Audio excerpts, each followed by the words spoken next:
Okay, so let's get started, right? I want to start on time. I want to be respectful of your time and investing here with me. So for those that I have not met yet, which is I think most everybody, my name is Matt. I am with the Ben Kinney team, the expansion team here in Denver. So last year we sold 5,773 homes.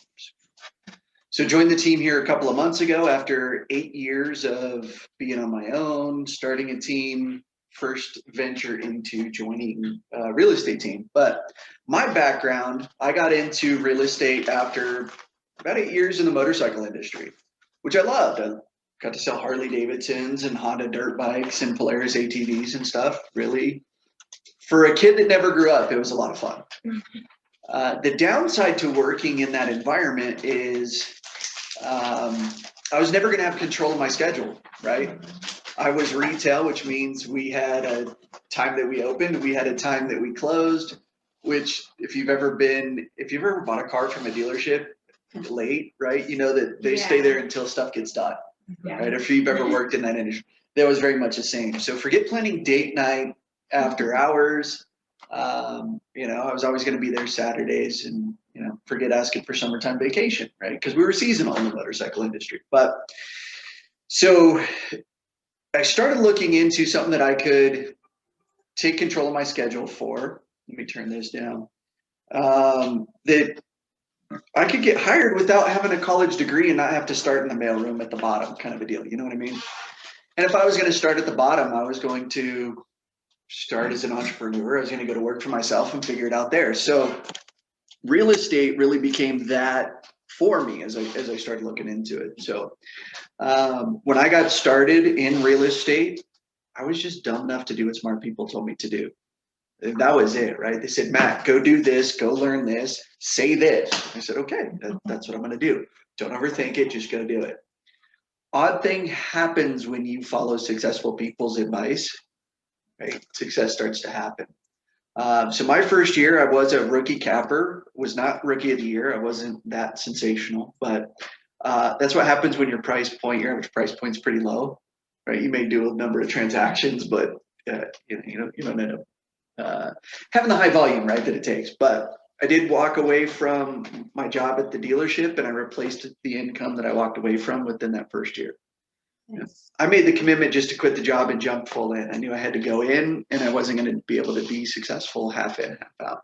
So that's my story. But I do want to hear from you guys. Tell me a little bit about, I wanted you to introduce yourself real quick, bio, right? Just what got you into real estate. And then also want to find out what you want to get from this session today.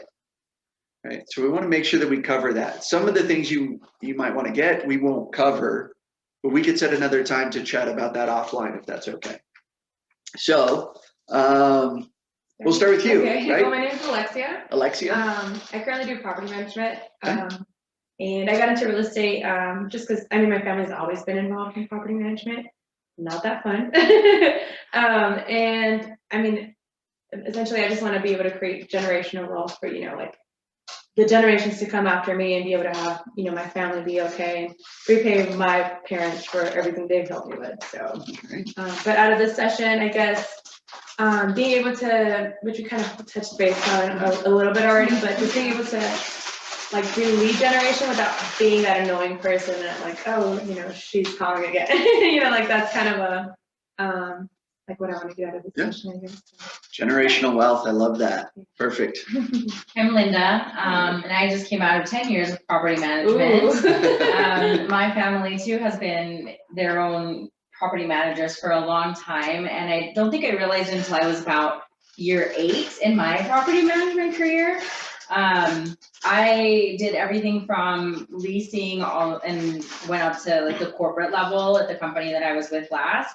And my corporate job was really the trigger to get me into real estate. I realized really quickly what I didn't like about the 9 to 5 and just being a pawn in everybody else's decisions, if you will. Also not really liking a lot of the decisions that were made really had me want to be able to live within, you know, my own decisions and my own control of my life and my schedule and stuff. So I really, my heart is in sales and in leasing. So even at the corporate level, I would train the brand new leasing consultants and stuff. And I realized how much I missed helping people find their home. And how much I wanted to just stop managing once they moved into their home, managing that piece, right? Like, I don't want to hear about the noise complaints and stuff like that. I did it long enough. So then I transitioned into real estate to try to get me back into that sales position, and then helping people find their homes, really, because it's really where my heart sings. And what I want to get out of this session would be obviously lead generation, but maybe just some inspiration in the types of lead generation that are available. I've been doing door knocking and, you know, called everybody in my phone and things like that. But just kind of get other points of view of like why that is so valuable. I know the end reason why it's valuable, but something to keep me inspired to keep doing it. Yeah, absolutely. Love that. I'm Sharon, and I come from a background in law and mediation, and my daughter was born 20 years ago with a lot of health issues, and so I've just had to adjust. It's really hard to be a part-time attorney, and so I've done consulting and all kinds of stuff, just cobbling together what I can over the years, so I can still be available for her. And this is just something that has interested me for a long time. I do have some health issues, so I feel like it's something that I can still do and live my life and be healthy and be there for my family. And I'm really excited because I actually wanted to do this for a long time. So.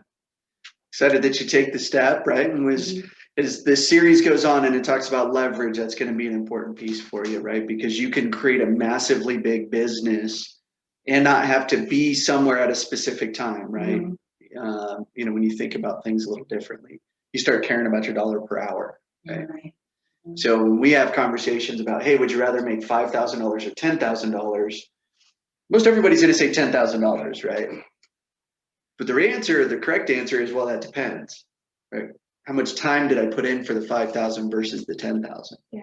Because if I can put a lot less hours into the 5,000, I can go create a lot more $5,000 transactions than the one $10,000 transaction. Does that make sense? Mm-hmm. Yeah. Perfect. Hi, I'm Acacia. I come from a background of selling cars as well, and I was in healthcare for a little while, still in healthcare part-time. Got into real estate because I love sales. I used to sell Jeeps, not family friendly, was working 60 hours a week with my 2-year-old, was like never home, which sucked. So I was hoping that real estate could give me a financial stability aspect of my life without missing out too much. So I would like to get out kind of like the same thing, like how to like talk to people without seeming too pushy or like annoying, and like definitely being inspired, because sometimes it's really hard to be like, hey, how are you doing, like a million times over and over. So, for sure. All right. Yeah, perfect. Yeah, thanks for sharing. Yeah, Jamie, dual career athletic trainer, so sports medicine, work in high school, which I love, but you know, it's one of those things that I've done it for like 20 years, and I love my job, so it's hard to leave, but there's nowhere to go. I'm not going anywhere. I'm not going to make any more money. I'm not, you know, there's nowhere to go. So I've got to do something. I've got to grow. I can't sit stagnant. So that's what kind of brought me to realty, because it gives me a little bit of autonomy that I have in my job now, but can control more of what I make, and it's on me. And what I would like to get out of this class right now is just lead genning more effectively. Okay. Yeah. Efficiency is critical, because if I can have 10 conversations to set one appointment, I can make more money than if I have to have 75 conversations to set the same number of appointments. Right? Mm-hmm. Yeah, perfect. All right, Paige, I'm going to jump to you. Sorry, those that are online, you're not going to get to sit quietly on the sidelines. That works. My name is Paige Bringhurst. My background is in aviation technology. And before that, I did like hospitality. I was a bartender for 10 years, bar manager, all kinds of stuff like that. And I went to an open house, just beginning to look at homes with my husband up in Conifer, met a KW agent. And I was like, oh, I always thought about being a real estate agent. I think I'd be really good at that. And 2 weeks later, I was signed up for the school. So I'm just, I love the flexibility in aviation. It's like the military, it's rigid. There's no holidays. It's a 24/7, 365 operation.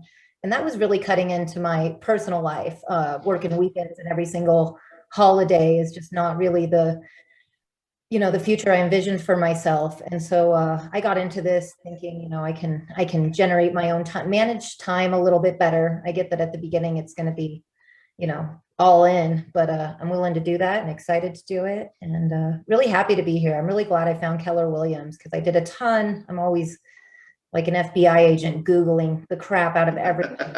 All of the Indeed, Glassdoor, save a few that you can tell people, you can kind of see through their reviews, where they may have failed themselves. But I mean, it just seems like such a fantastic company, and the support I've experienced here is just phenomenal.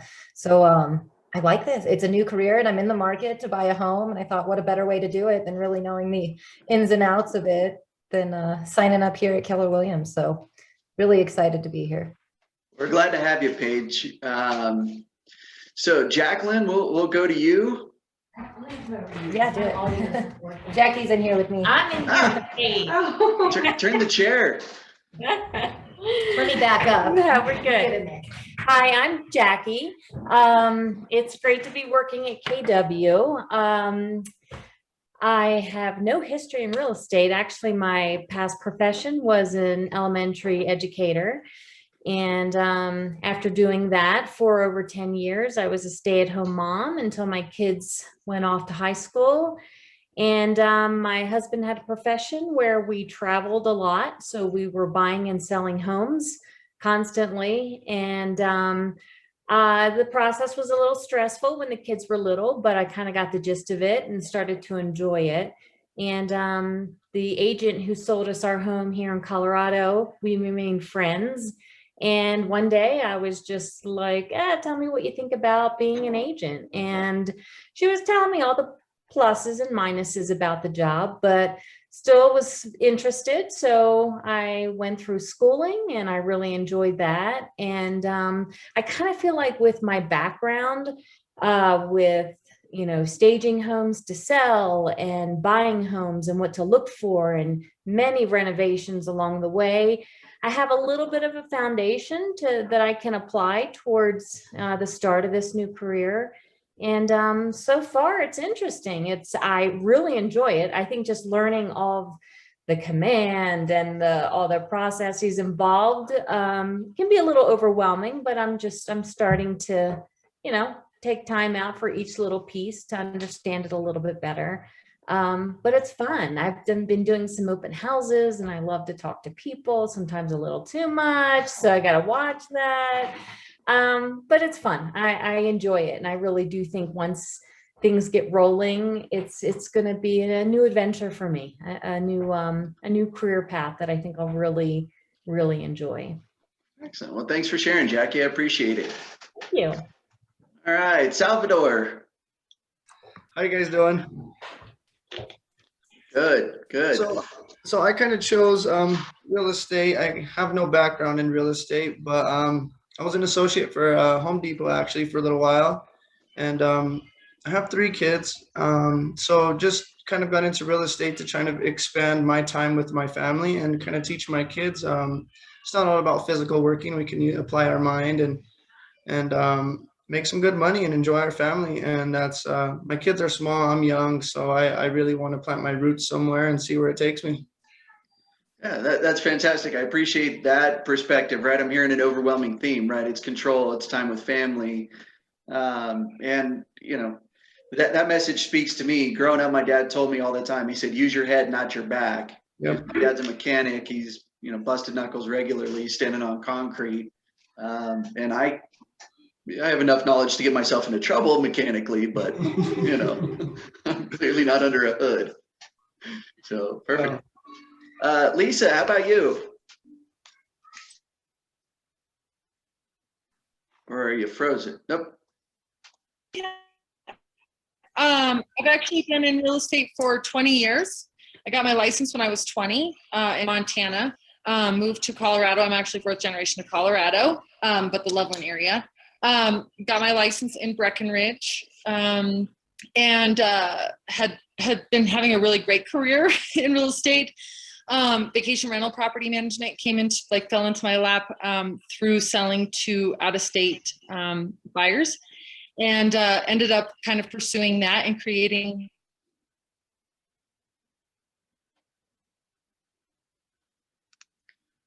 Lisa, I think we lost you on the audio and in the video. All right, Lisa, we'll come back. If you can hear us, just know we'll come back to you. Davonte, are you there? Yeah, I'm here. Hi. So yeah, my name's Davonte. Can everyone hear me? We can hear you. Can't see you though. Do you have a camera? Awesome. Yeah, I have a camera, but I'm not really in the place to turn it on right now. But yeah, just a little background on me. I'm 21. I also don't have any background in real estate. I'm really just, a kid chasing financial stability, really. I've always loved housing, though. I dabbled in being a leasing consultant when I was about 18. And I currently work at Lifetime Fitness right now, which is where I met a good friend named Logan. He was actually going through real estate school as well, and recommended it to me. And so that's kind of how I started, kind of like you, like somebody just told me go after it and I went after it. So yeah, I'm loving the process so far. And I just really, what I want out of the program is just a lot of knowledge. I want to soak up as much as I can so I can really be confident while having those conversations, get leads generated and all that good stuff. Fantastic, right? And here's what I'll share you with everybody about knowledge. The best knowledge is going to come from experience, right? Mm-hmm. So if you've ever had a different job or done anything differently in your life, did your experience come from taking classes? Did your knowledge come from taking classes, or did it come from actually doing the job? Doing it. Actually, right? You find out what didn't work and you do it differently. You find out what did work and you repeat that, right? Right. That's how we learn things, right? So real estate agents, for some reason, well, I want to learn everything before I get going. Well, you're never going to get going until you actually start get going, and you're never going to learn everything. There's always nuances and new things that are going to come up. This last couple of weeks, I've had several things that have come up in my real estate career that I'd never dealt with before, right? One of them was a missing lockbox on a property. The appraiser calls me and he says, "Hey, is there a lockbox here?" And I said, "Yeah, it's supposed to be on the front door. Here's the code." He said, "Well, there's no lockbox on the front door." I don't know what to tell you right now, right? Can't get you in. So problem solving, but there's always going to be things that come up, right? So get into action, get into activity. So our goal here with the Ignite program is to get you into action quickly, right? We want you to be writing your first contract within the first 2 weeks. Right? Now, I'll be straight with you. I didn't sign a contract in the first 2 weeks when I started. I didn't have my first closing for 3 months. Now, on average, that's probably a little bit quicker. Yet I'll tell you, the people that got into action quicker are the ones that saw the results quicker. Does that make sense? Yeah. And that's logical when we think about it, right? The more I start doing my job, the quicker the results come. Mm-hmm. Right? The sooner I get my butt into the gym and start exercising, the quicker the results show up. Right? If I have excuses of why I'm not going into the gym, nothing's going to happen. Right? So my goal for all of this is always about establishing the habits. Right? Habits are more powerful than anything else. It's the habit in the gym, right? I could know everything and I could go in the one day and lift a lot of weights. But if I don't build the habit around consistently eating what I'm supposed to, exercising the way that I'm supposed to, nothing's going to change, right? At least not in a positive manner. Things may change. I may end up a lot different, but our focus is going to be what successful agents are doing every day. So there's two aspects to the business. There's the growing your business and then there's the running your business. The growing your business is about the lead generation. It's about going on listing presentations, buyer consultations, negotiating contract, getting in homes. Right? The running your business is a little bit different, right? And that's kind of the day-to-day ops things. But honestly, the reason why a lot of agents don't have success is they get caught up on what's on the right side of that line and not doing what's on the left side. Right? Why do you think that is? You're just not taught it. I mean, you're in a conventional job and taxes are deducted from your paycheck automatically, or, you know, you're not paying for the expense of the electricity for the building or the invoices for keeping up with the business and stuff. It's just typically not done by you. Yeah. Why else do agents want to focus on the right side? It's where the money comes. It's where the money comes. Maybe they just get too comfortable and they Comfortable. forget to. Right. No money's going to come if we don't do what's on the left side of that line. Right. So again, the goal here is to model what successful agents are doing every day. So if you're following along, if you have a screen like this on here, it says lead generate for buyers and for sellers for what we focus on today. Here's what I'll tell you. Focus on finding sellers. Do lead generation for listings. Do lead generation for people that want to sell their home. There's a multitude of reasons why, but here's kind of the two big pieces. And what you'll find about me is at times I'm going to stand on my soapbox and just share with you my opinion, because there's a lot of things that real estate agents do that don't make sense. But since I'm teaching the class, it's my soapbox, so I'm going to stand there. When you're lead generating for buyers, you find a lot of buyers. You know what you don't find a lot of? Sellers. Sellers. When you lead generate for sellers, you know what you find a lot of? Buyers. Buyers and sellers, right? So when you're doing lead generation for one, you're going to find both. It's also a much better time use of your activities, right? So when we talk about spending time with our kids, if you're out showing 15 homes on Saturday and another 15 on Sunday, how much family time did you get that weekend? Not enough, right? Whatever the answer is, right? It's not enough. If you had 2, 3, 4 listings that were active and each of them are getting 5, 10, 15, 25 showings each day, how much time could you spend with your family? Right? It's a leveraged activity. You guys spend a lot more time with family, a lot more time doing things that you want to do when you focus on finding sellers over buyers. Okay.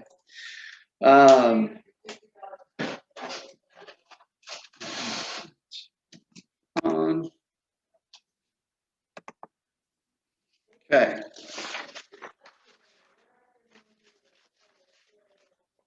So this portion of it's going to be about, again, lead generation for buyers and sellers. I'm going to tell you, scratch out the word buyers. You'll trip over buyers. You do enough lead generation for sellers. So understanding the models for today. So the lead generation model is where we're going to start. We're going to get into what actual lead generation looks like. We're going to talk about our database and why having command is so critical. And by the way, if you're not using command, I highly recommend using command. If you're not going to use command, use something. Don't just rely on sticky notes, handwritten notes, your cell phone, because it just doesn't do enough of what you need it to do.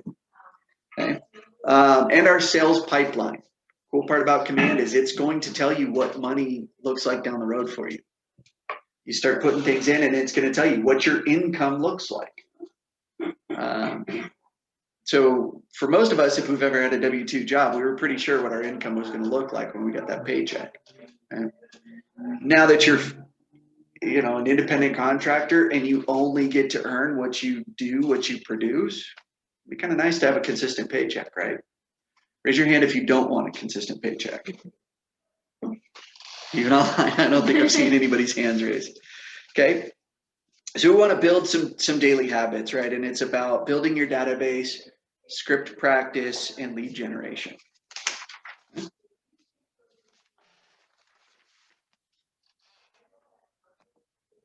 Okay.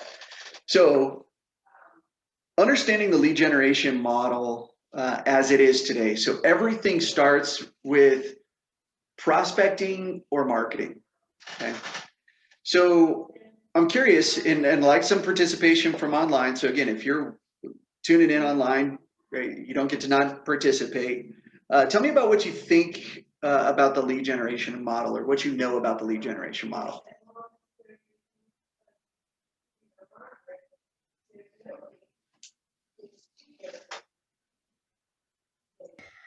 So for me, it's the ultimate goal of getting someone under contract is the outcome of lead generation.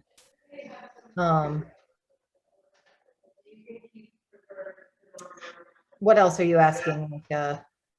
Yeah, just your perspective, right? From things that you've done in the past, your previous jobs, right? What's your perspective around this, right? It's ultimately the goal to get them under contract, to get it closed. What else? Building connections so that they can also refer you to, you know, friends of friends and family of family. So Building connections, right? So you can get referred to Yeah. the people that they know. Yeah. Cool. What else? It's like a big old funnel, right? So like you're putting in everybody and anybody that you connected with and that you have a relationship with or creating a relationship with. And like Charles is saying, out of your 1,500 contacts, you're gonna get 6% of those that could turn into deals. So that's where you're funneling. That's how you're funneling them. Yeah, it's a funnel because we're going to have more people at the top than who ultimately fall down out of the bottom, right? Some people are never going to be homeowners. Some people are never going to move again, right? That's a reality, but other people are going to move more often, right? It's also a funnel because it's in the time that we should be spending. The more time you spend in the top of the funnel, getting to know people, getting to make connections, building relationships, the less time you have to spend as you negotiate down through to the bottom. Does that make sense? Yeah. Cool. Any questions before we move on from that one? By the way, we're now on page 4 of the participation guide. So all of the lead generation model and all this information came from a research project, and it's continuously going on. There we go. I can speak. Because Gary Keller and his team spend time with the top producing agents in the country. Right? So what are the most successful people doing? Now, if your goal is not to sell 5,700 homes a year, which may not happen for most everybody, right? It's only happening right now for one team. However, but if your goal is not that, is there something you could learn from somebody who's selling that many homes? The reality is, right, the only difference between your business and their business is the scalability and the duplication of their processes. Does that make sense? So the model is really made up of 3 phases. You have your lead generation phase, your database, and then your sales pipeline, or those activities, right? And that's kind of that working in the business piece of it. So at the top of the funnel, we're focusing on lead generation through prospecting or marketing. So who can explain the difference between prospecting and marketing? Money and time Passive versus Money and time, passive versus proactive. versus proactive. Yeah, absolutely. Spot on. Okay. So prospecting is time-based, right? And marketing is dollar-based. Prospecting is a 2-way conversation, and marketing is a 1-way conversation. So I'm throwing my net out there, and I may or may not catch some fish in that net, right? Because it's about whatever my message might be at the time, right? Prospecting is I'm actively seeking out a 2-way conversation. Okay. Now, part 2 is about actively working with your database. Once they're in your database, right, what is the constant communication? What do we do to cement that relationship? How is it that we're providing value without being that annoying person that's just saying, hey, you ready to sell a home yet? Hey, you ready to sell a home yet? Because if you called me every month and said, hey, are you ready to sell your home yet? I'm going to stop answering the phone. Right? Now, if anybody in the room would still continue to answer the phone, let me know, and I'll keep making that phone call until you have me list your house. Right? Now, The third part about that in that transaction is about those phases, the appointment, once we're active, we're under contract, and then closed. Now, once we're closed, they go right back into the top of the funnel. We're going to continue to develop and build those relationships.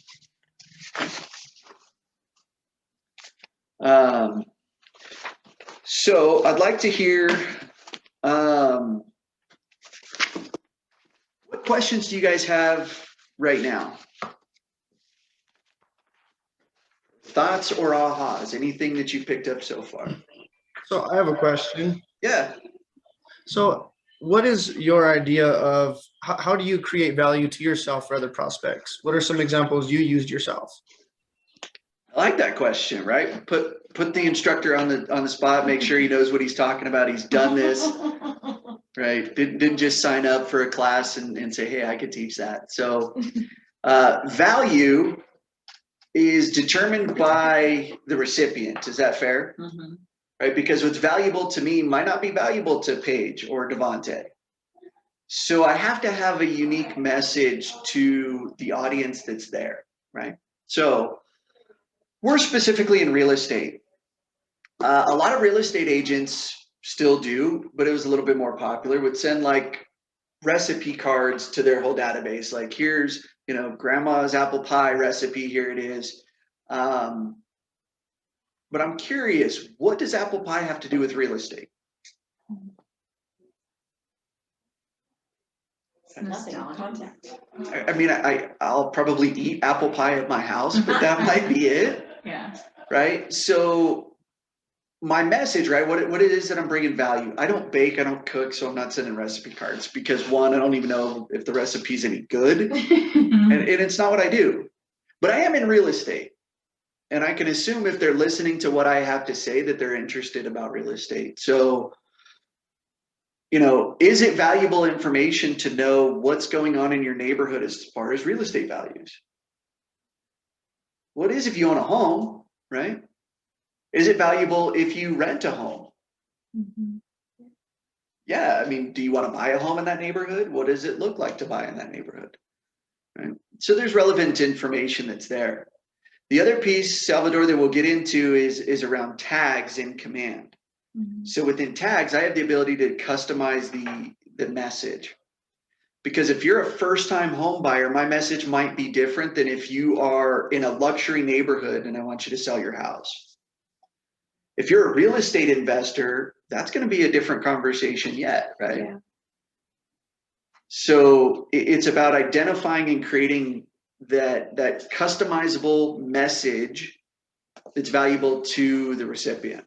So what do I do specifically, right? I'm going through and I'm tagging people in my database because the folks that I knew from motorcycle, my time in the motorcycle industry, that's a slightly different, unique message that I can connect with them on than somebody that hates motorcycles, right? My wife does not want me to own a motorcycle.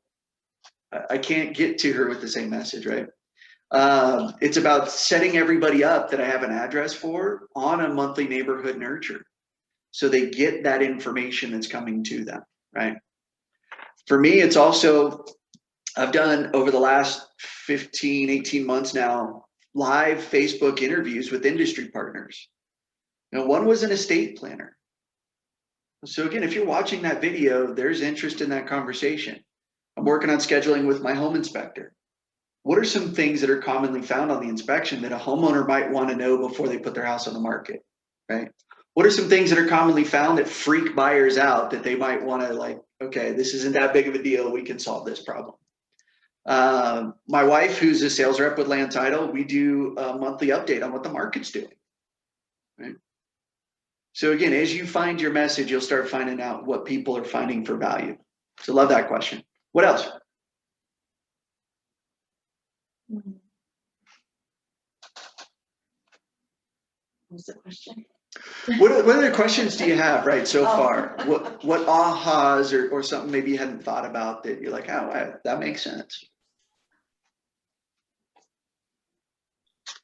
It's not an aha, it's more like a curiosity. I am seeing like Facebook ads on how to lead generate and stuff. Take this course and you're only paying $49, things like that. And some of them have like a little commercial reel that goes through the ad, and it's like, door knocking is ancient, or cold calling. They like basically like knocking down like some of the lead generation avenues, I guess, that I've been hearing most often. I'm curious to hear your thoughts on like any of those that would, like, is that an accurate message as a whole, or more of a marketing tactic to get you to take their class? You know what I mean? Like, what is your opinion on that within itself, and then the value of each of those, like cold calling and door knocking, things like that? Yeah, great question. One of the amazing pieces with real estate is there's so many different ways to do it, right? So raise your hand if the thought of knocking on somebody's door makes you a little nervous. Okay. So raise your hand if you'll still knock on somebody's door. Okay. So here's what I can tell you. Door knocking works. I've door knocked and I've picked up clients that way. I can tell you cold calling works because I've cold called and I've picked up clients that way.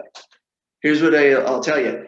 A lot of agents are trying to avoid cold calling, door knocking, calling their sphere, so they're looking for something else. Mhm. Does that mean whatever the something else is doesn't work? No. But you also have to identify what's the market doing and what are you going to commit to long term, right?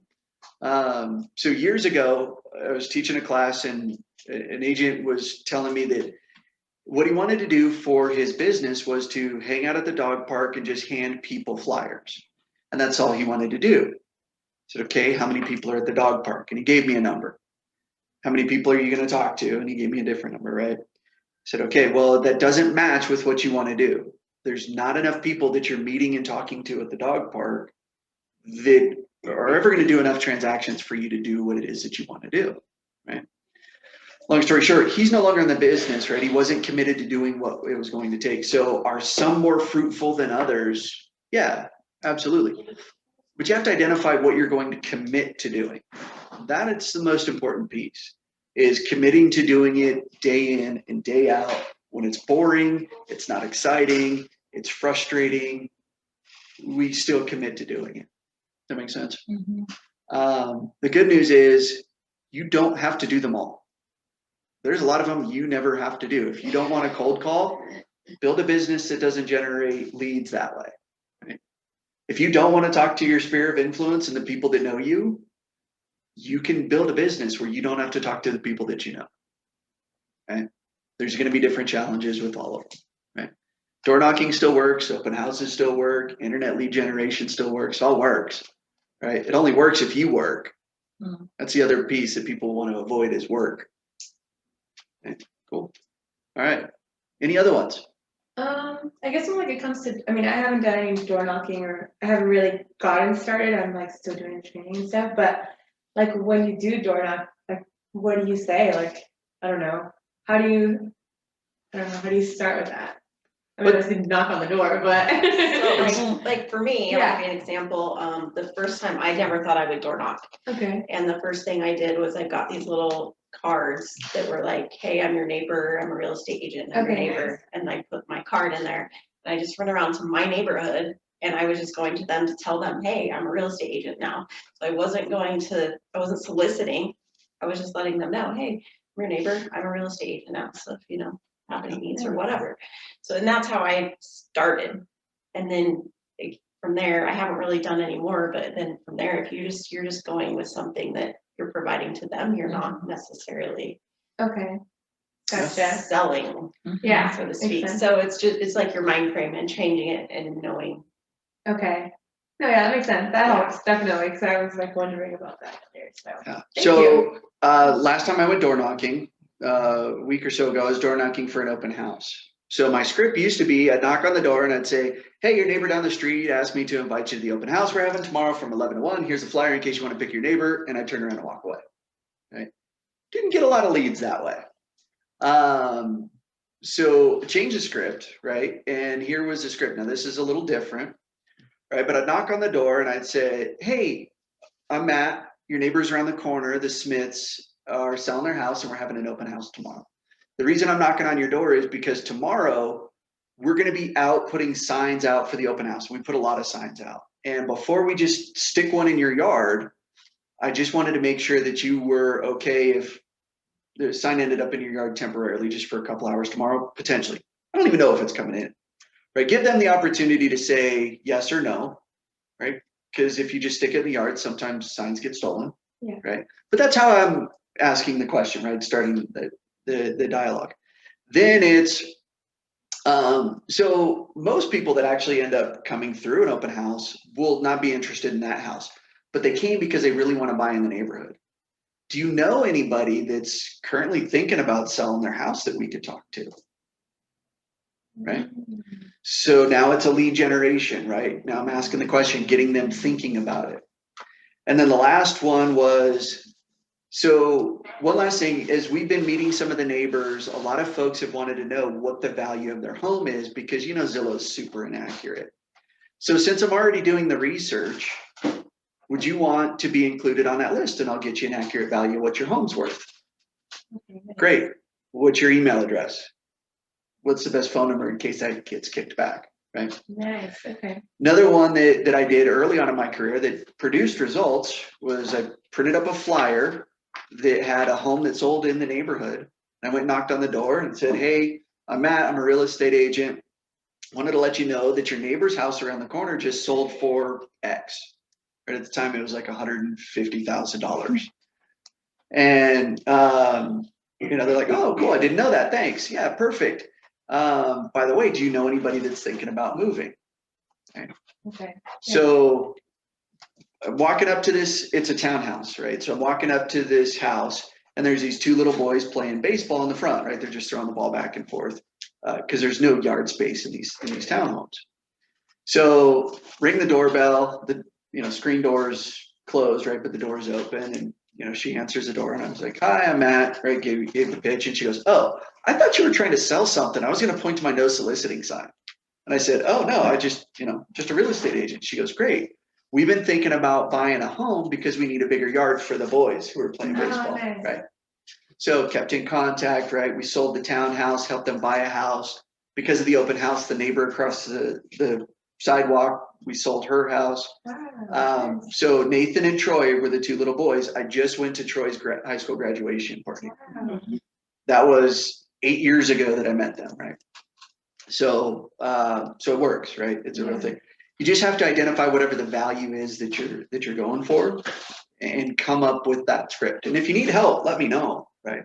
We'll come up with the dialogue that helps you feel comfortable with whatever the lead generates. Okay. So Thank you. With, so when you do the home values or you offer that and they say yes, and it's a neighborhood, are you just giving them full kind of neighborhood rundown? Because you can't, if you've got 10 people that say, yeah, they'd like that, you can't, I mean, you could spend all that time making it very specific to the house, but.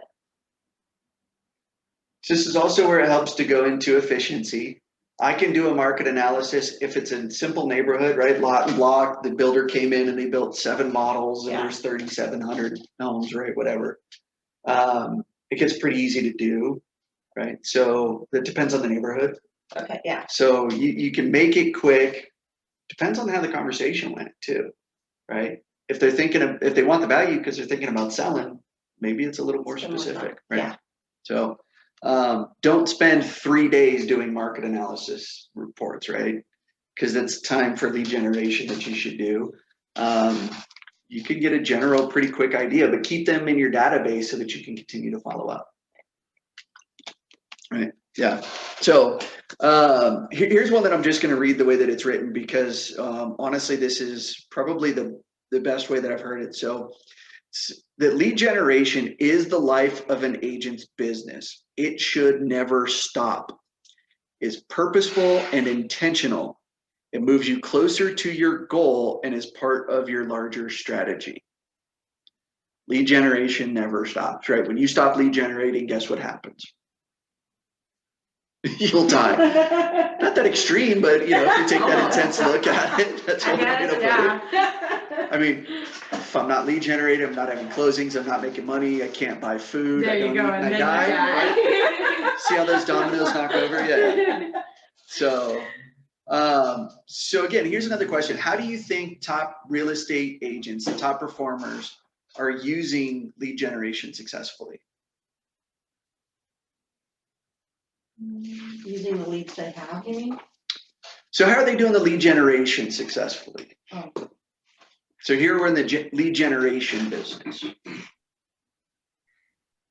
Staying in touch with your contacts regularly. Staying in touch. Yeah, absolutely. What good is it to generate the lead if I don't stay in touch? Right.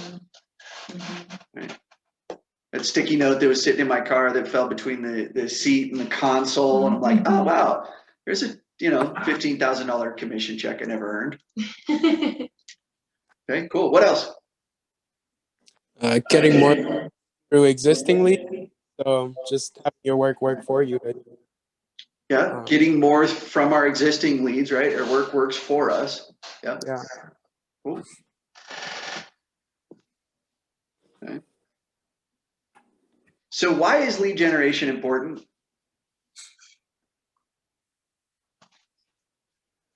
Like reach out to you when they're ready to buy, sell. So people can reach out to us when they're ready. Yeah, why else? Gives you a one-on-one connection. One-on-one connection. Okay, good. What else? That's your lead generation is your source of income. Lead generation is your source of income. Absolutely. Right. If I was a chef, right, it was a phenomenal world-renowned chef. Well, let's back up on the world-renowned. Let's just say the talent was that level, but nobody knew about my restaurant. Nobody knew who I was. How successful is my restaurant? Okay. Somebody might stumble into the restaurant once, right? But people are going to have to know who you are. Now, the flip side of it, you could make a really bad cheeseburger and have the 99 billion served. Right? You don't have to have McDonald's quality. That's not my point. The quality of McDonald's is their consistency, but they've certainly done the lead generation piece, have they not? Yeah. Okay. So here's another question. What is the goal of lead generation? So in this, I want to be kind of more tactful or tactical in the response. What is our goal? When we're lead generating, what is our goal? To target a specific, what's the word I'm looking for here? I don't know, just know who you're trying to market to, I guess. Okay. With your stuff. Building relationships. Building relationships, right? Ultimately, to find someone who wants to buy or sell a house. To find someone who wants to buy or sell a house. I would say doing, all of that in the most efficient manner. Doing it in an efficient manner, yeah. The goal, right, is all of those things so that we can set the appointment. Yeah. Okay. Understand the goal of lead generation is to set the appointment. Okay. If we're following the funnel, that's in that cultivation stage. Right.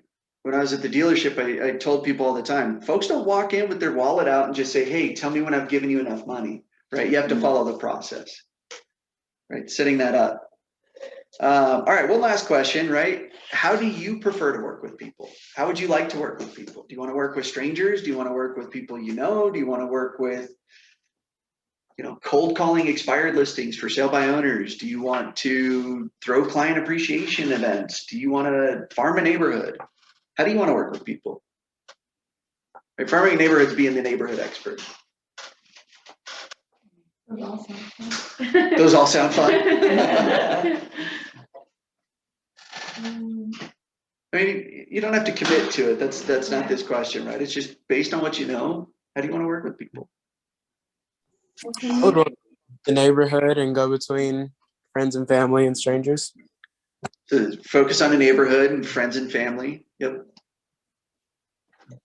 Can you choose a sort of niche where you work with, like I'm also a military vet, like focus on that, or people who ride motorcycles, or Vets who ride motorcycles. Yeah. Yeah, absolutely. So there are a lot of agents that focus on vets in particular, right? It's a huge demographic. Bob does a lot of work with veterans, right? I have a sister that's special needs. Could I focus on homes that are ADA compliant and a niche market there? Yeah, I could. So you can absolutely find a niche, right? Find something you're passionate about. Gary calls this, when I say Gary, it's Gary Keller, by the way, if you guys aren't like on a first name basis with Gary Keller. When we say Gary, that's who we're talking about. Gary says, go small to go big, right? You narrow your focus into something to go really big. And that might be the neighborhood. It might be the medical community, right? It might be anything that you've known or done in the past, okay? All right, so we're now on page 6.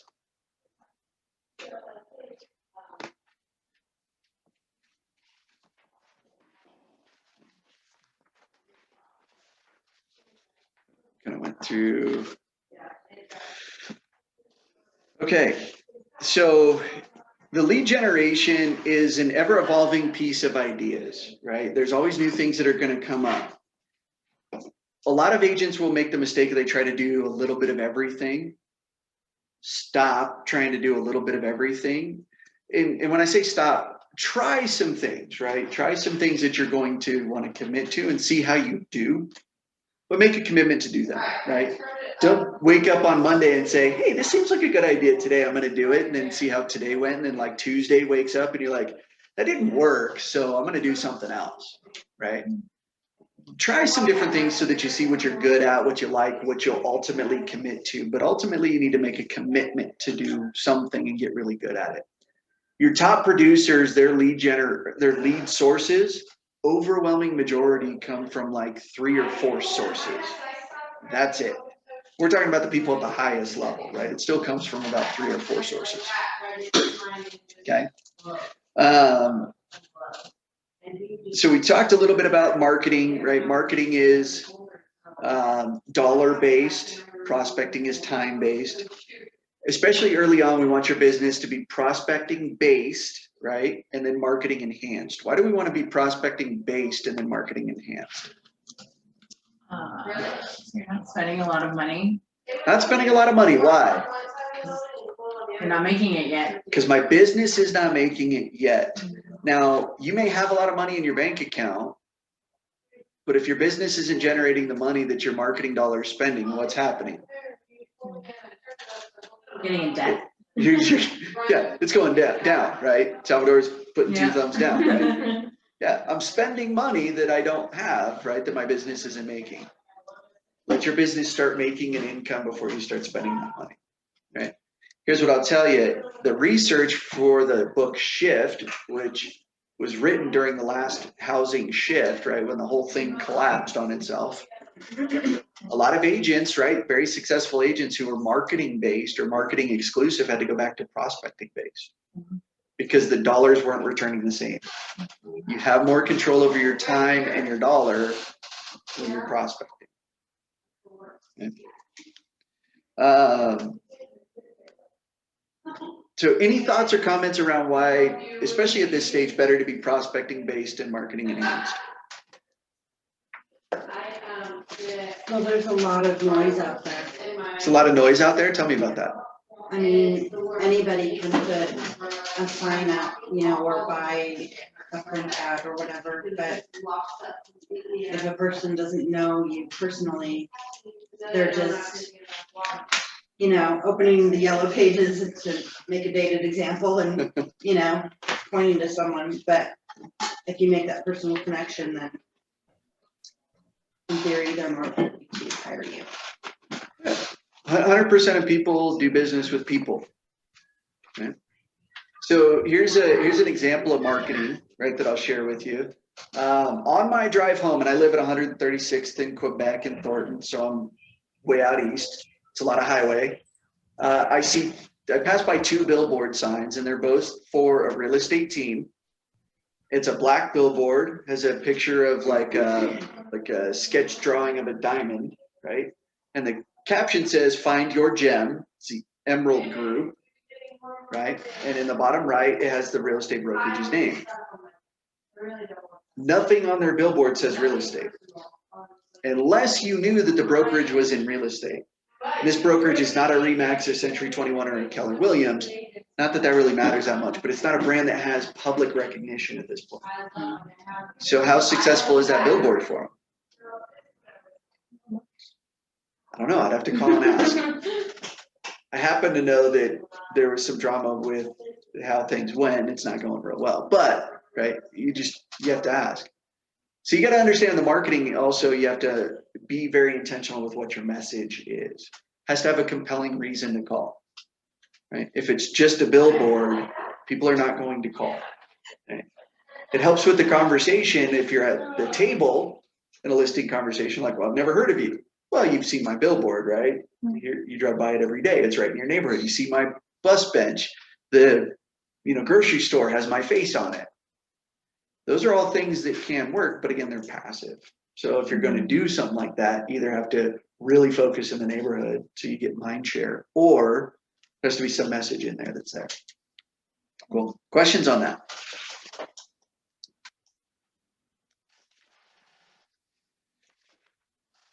Okay. All right, let's move on to our database.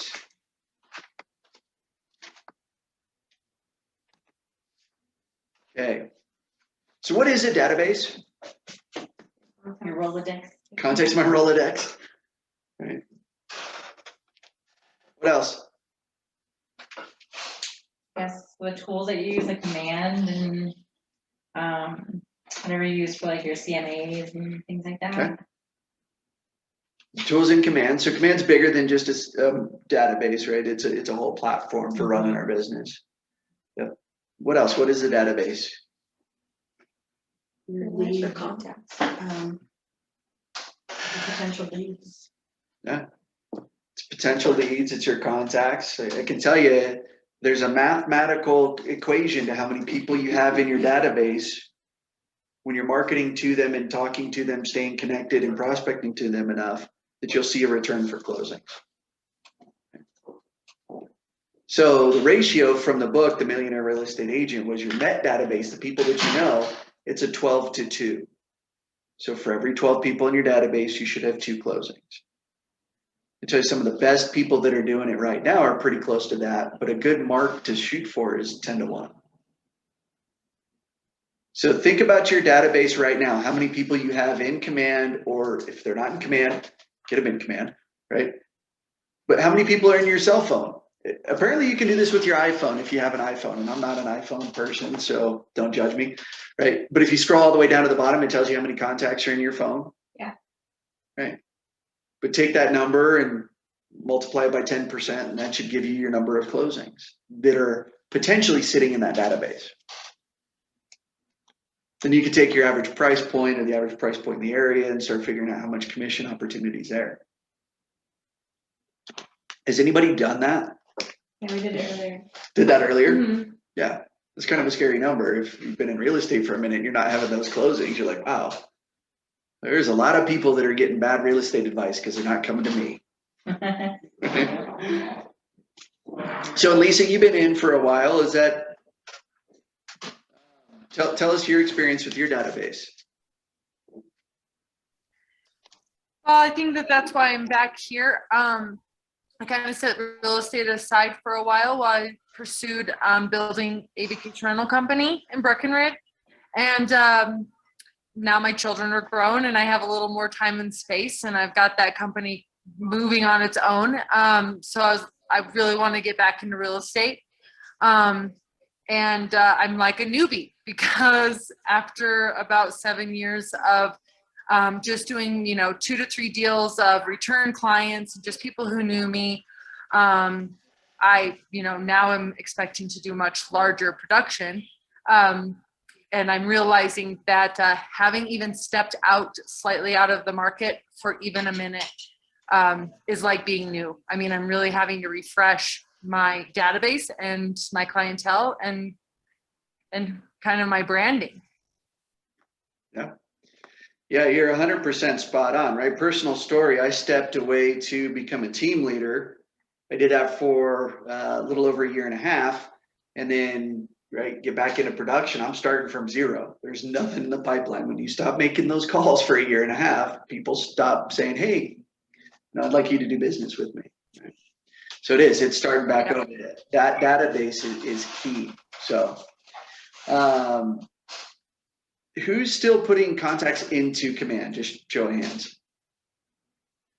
So everybody else has got everybody into Command, or if you're not using Command, whatever database that you're using. But again, officially, I'm telling you, use Command. It's a great program and it's free.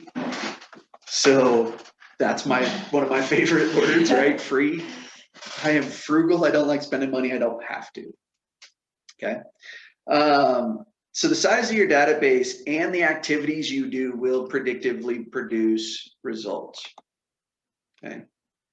So your database stores information, right? Information about a transaction and more importantly about people. Keep this in mind, 100% of people buying or selling homes are people. So put information in there, put information about, their family. Are they married, not married? Do they live with grandma? What's their sibling, right? Do you know all their family? Who is that, right? Who are they close to? What do they do for work, right? Not just specifically, works in the healthcare, but specifically works in, this cancer treatment deal, and here's what their job is, right? Because one thing that, they think the hippies got wrong, right? All you need is love, right? Or you're not your job. If you pass away, the first thing they're going to put in the newspaper in your obituary is what you did for a living. That's what happens, right? So, but people identify with what their job is, right? Mm-hmm. So that's an important piece.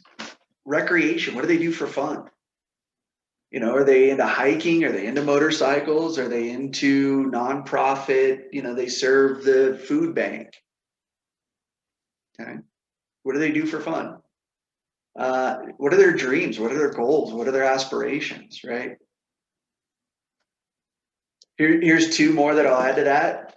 If they've got animals, right? Ask about their animals. Are they dog people, cat people? Are they snake people? I'm not coming to the house. Not even if it's a seller? I'll go.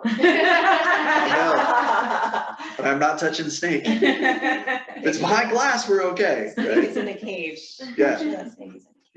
It's if I look into and there's a snake aquarium deal and there's no snake in there, I might leave. Right? I don't know where it's at. Right? You solve that problem by burning the house down. That's how you fix that. And teams. People are passionate about their athletics or teams, right? Are they hockey fans? Are they football fans? What teams do they follow? Those are other things to add into that database, right? Update it regularly. Your database should be like going camping.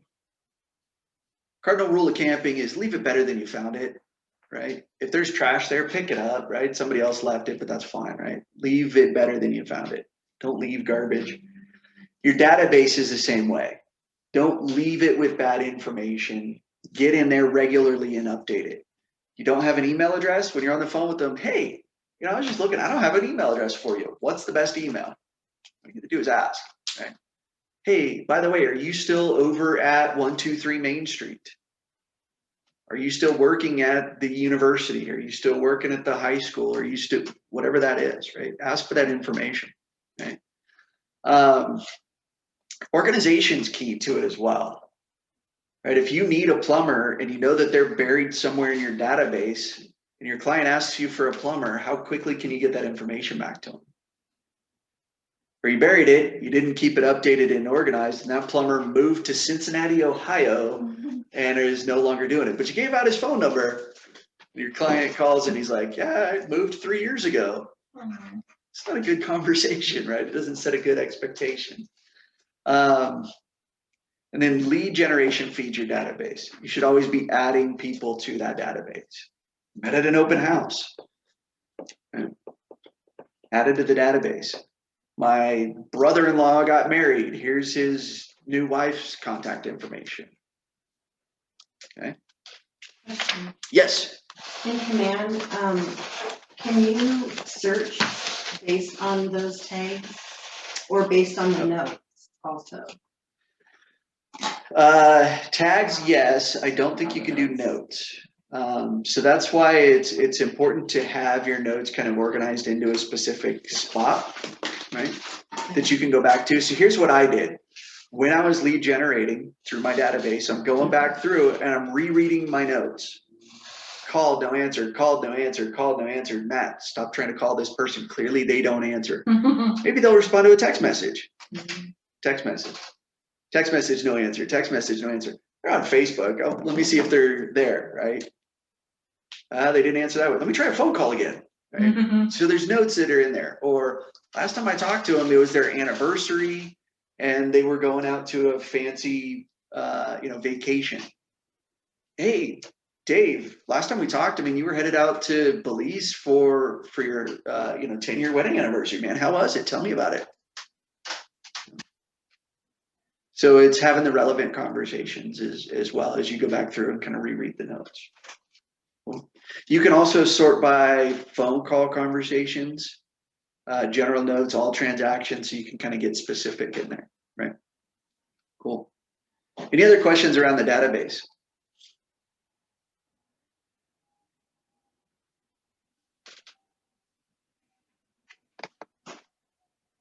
Okay, so there's two parts, or here's part two, but there's two parts to the database and contacts, right? So you have leads and contacts. Basic definition is a lead is somebody who's kind of been captured in your web. They've raised their hand on some level and said, here's contact information, but you may not know them from Adam, right? Maybe a referral from somebody else, right?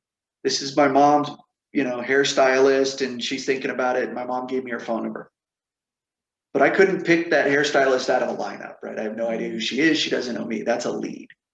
So there's really a one-way conversation that's happening at that point. Contacts, or you've established a two-way conversation. You're starting to know more information about them, okay? So sources of leads, neighborhoods or geographic farms, right? So a geographic farm is just a specific neighborhood. Social media followers, for anybody that's popular on, Instagram or TikTok or whatever, those might be lead sources. Contacts would be friends, family, people that you know. If you walked into a grocery store and they're at the checkout line, you maybe forgot their name, but you'd at least be able to be like, yeah, I know who that person is. Right? Ideally, you want them to remember you.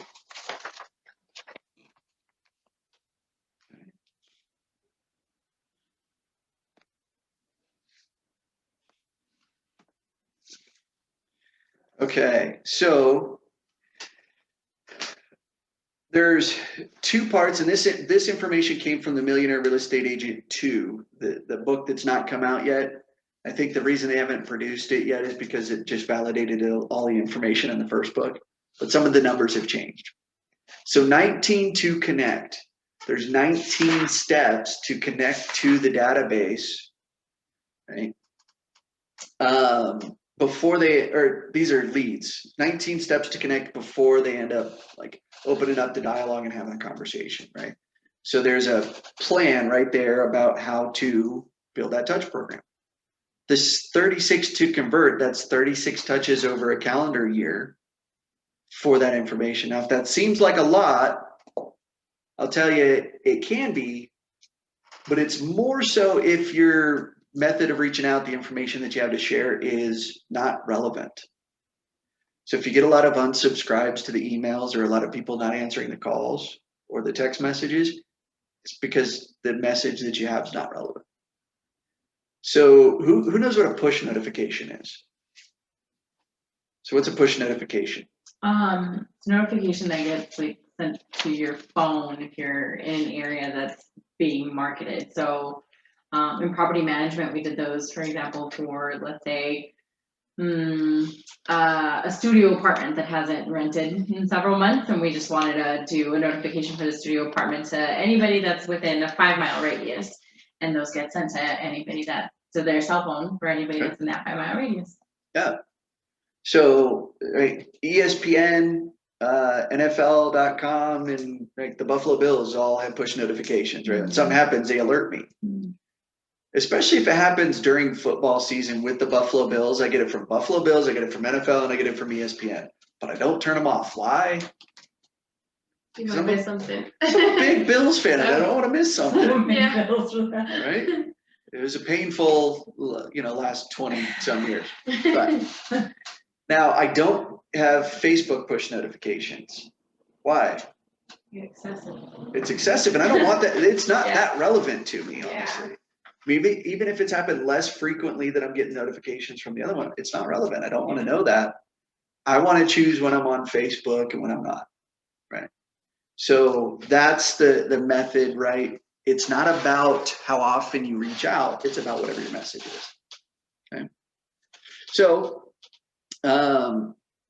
raise your hand if you're not familiar with how to add a contact into command. If you're participating online, unmute and say, it's me, and we'll publicly shame you. We'll just move on. It'll be fine. We'll take our lashings.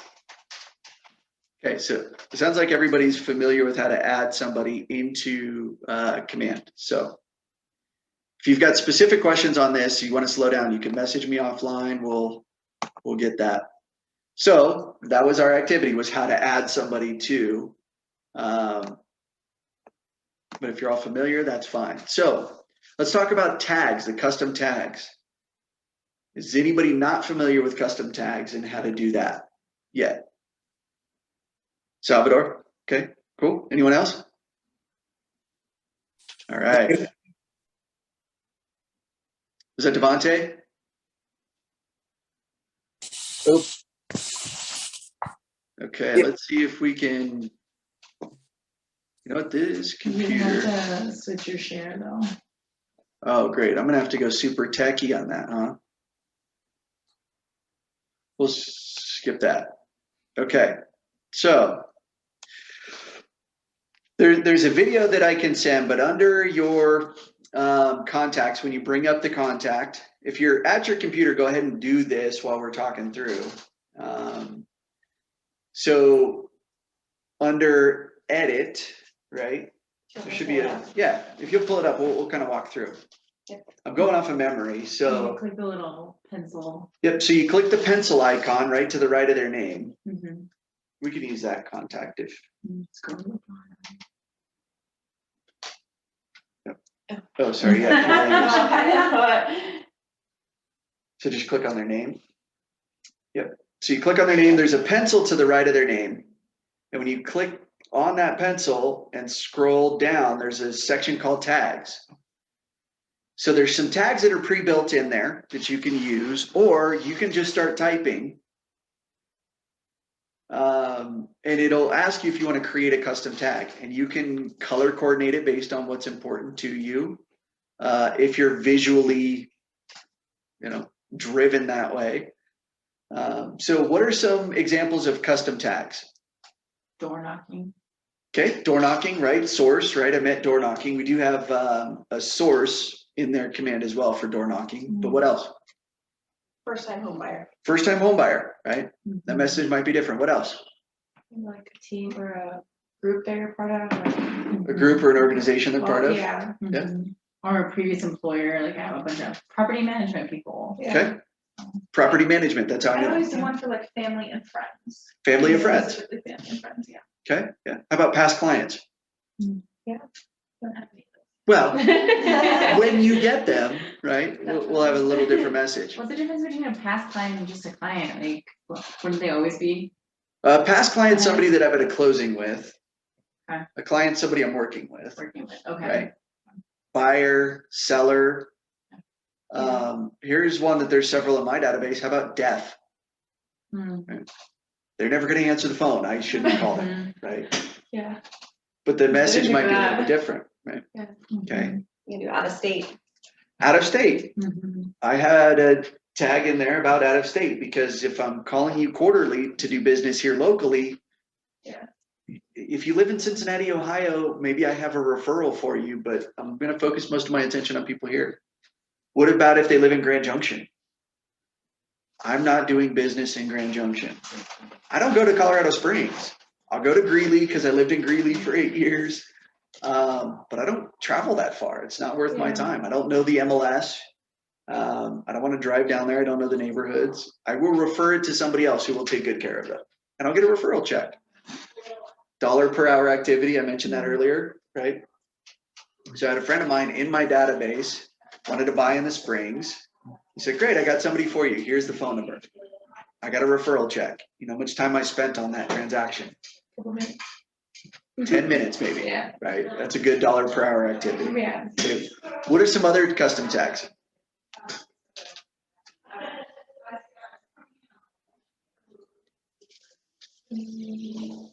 So here's what I'll tell you. Oh, go ahead. I was just gonna say, there's anything.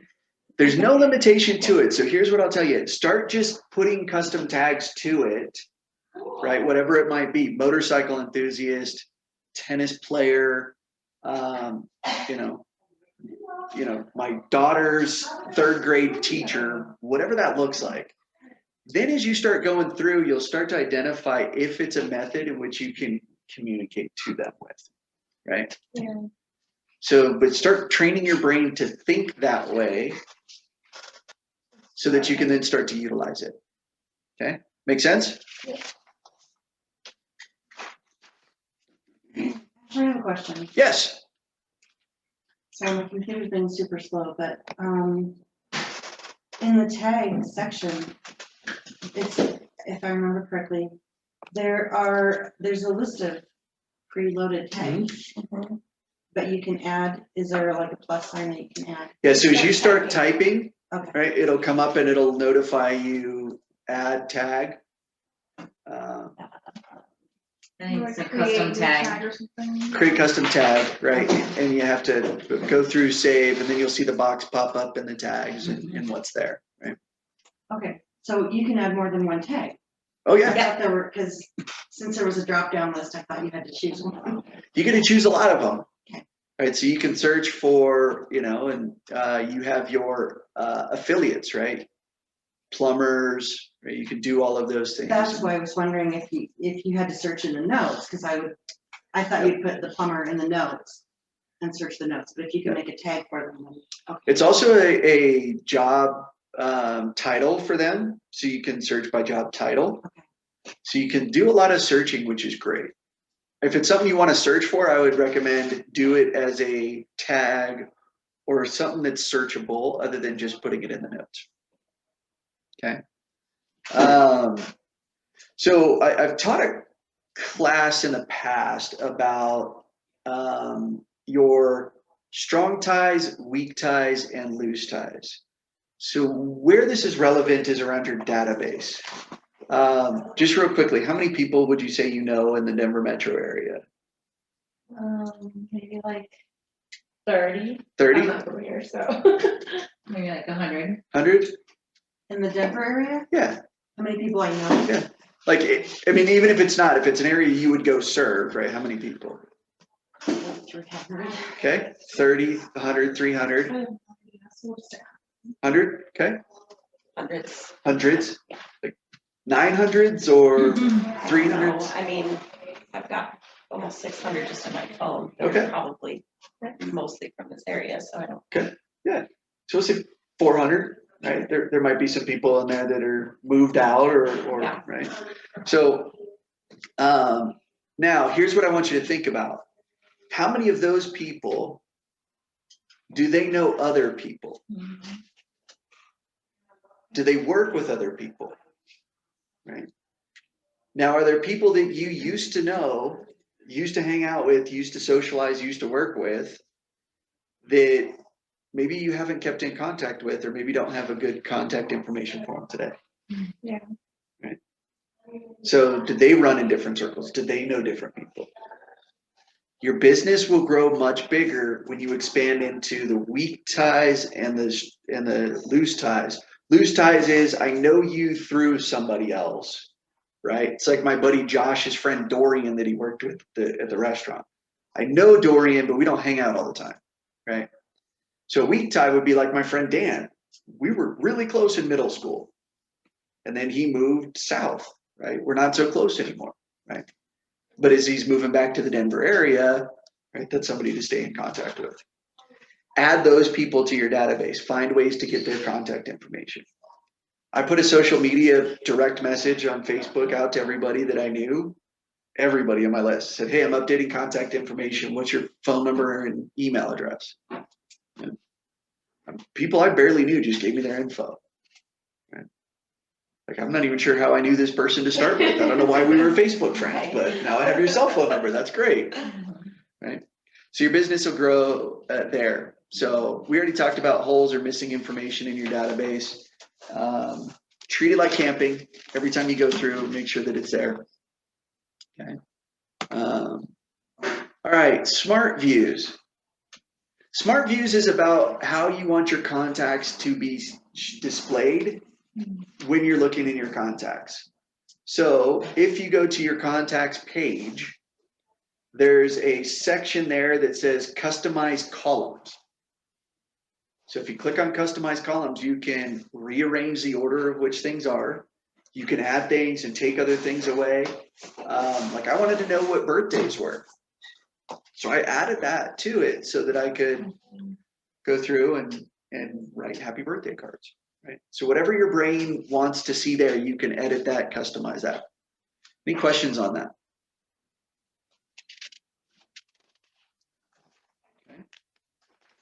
Did you have birthdays in there?